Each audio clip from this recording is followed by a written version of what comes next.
بسم اللہ الرحمن الرحیم۔ السلام علیکم ورحمۃ اللہ وبرکاتہ۔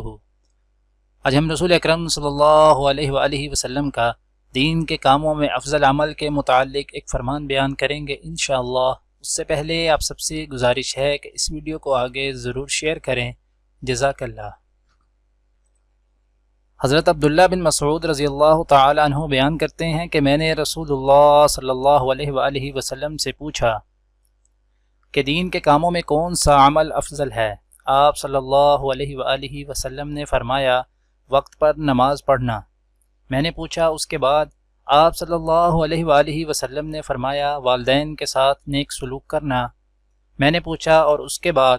آپ صلی اللہ علیہ وآلہ وسلم نے فرمایا، اللہ کے راستے میں جہاد کرنا۔ پھر میں نے آپ صلی اللہ علیہ وآلہ وسلم سے زیادہ سوالات نہیں کیے، ورنہ آپ صلی اللہ علیہ وسلم اسی طرح ان کے جوابات عنایت فرماتے۔